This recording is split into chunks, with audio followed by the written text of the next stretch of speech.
Ici, toutes les méthodes sont bonnes pour apprendre le français. Nous sommes à l'ASTI, l'association de soutien aux travailleurs immigrés. Il y a là la première voyelle. La première voyelle, une. Et toi. Et. Chut, on souffle pas. Oui. Étoile. Étoile.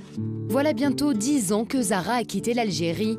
Mais comme beaucoup de migrants arrivés sur le tard, cette maman de 35 ans rencontre de grosses difficultés pour apprivoiser la langue. Elles ont suivi une petite scolarité dans leur pays d'origine ou bien aucune. Donc évidemment, quand on est devenu adulte, ça demande des efforts intellectuels qui sont quand même, je pense, difficiles à fournir.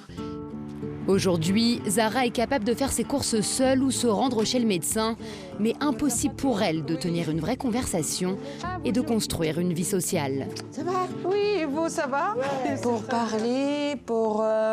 Il n'y a pas de ma copine, il n'y a pas de la famille. C'est ça, le problème. Parce que mon mari travaille, moi je suis à la maison toute seule. Zara a 4 enfants, tous sont nés en France. Ah, Aïcha, c'est quoi ça? Pendant ses cours, elle laisse sa petite dernière Aïcha à la crèche de l'Asti. Oui, c'est très bien pour... C'est ces enfants-là, à la limite, qui intégreront leurs parents. C'est ça, hein, je vois la petite Aïcha, justement. On a eu toute la famille. Et c'est vrai que les grands disent à maman, c'est pas comme ça, et on ne dit pas comme ça. Et c'est ces enfants-là qui intégreront leurs parents à la plupart. Allez, travaille. Ah, encore? Ayouba a 16 ans. Allez, tu viens, voilà, si. Le jeune garçon a quitté la Côte d'Ivoire il y a seulement 9 mois. Il raconte des débuts en France plutôt difficiles. Mais en Côte d'Ivoire, quelqu'un ne te connaît pas, il va te voir, il va commencer à te saluer, ça va, t'es nouveau. Peut-être si quelqu'un ne te connaît pas, s'approcher de toi, c'est un peu dur pour eux.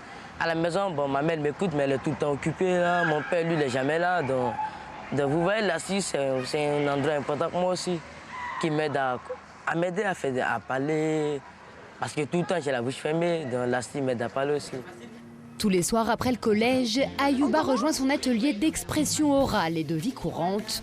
Le principe, des cours sur le quotidien des Français pour permettre aux jeunes migrants de s'adapter à cette nouvelle société. Il y a des filles qui sont arrivées avec un voile à l'école? Oui, 2 ou 3, mais elles l'ont enlevé à l'entrée. On parle d'une fille qui est rentrée, voilée ou pas voilée? Pas voilée. OK. Une culture différente, un autre système scolaire, des nouveaux modes de transport et d'alimentation. S'intégrer, c'est aussi s'adapter à tout ça. La plupart de ces jeunes racontent avoir fui leur pays d'origine avec l'espoir d'une vie meilleure. Mais quelques mois après leur arrivée, certains parlent de désillusion. Je pensais que la France était comme New York. Je ne pensais pas qu'il y avait des gens qui souffrent, des gens qui vivent dans l'arrêt. Je ne pensais pas à ça. Qu'est-ce que ça t'a fait quand t'es arrivé ici? Je pensais à retourner dans mon pays. Laisser de côté la douleur du déracinement, changer ses repères, repartir à zéro et trouver peut-être enfin sa place dans une nouvelle société.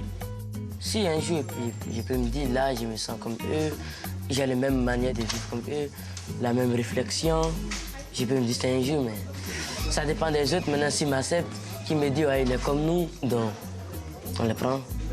Ça dépend d'eux maintenant.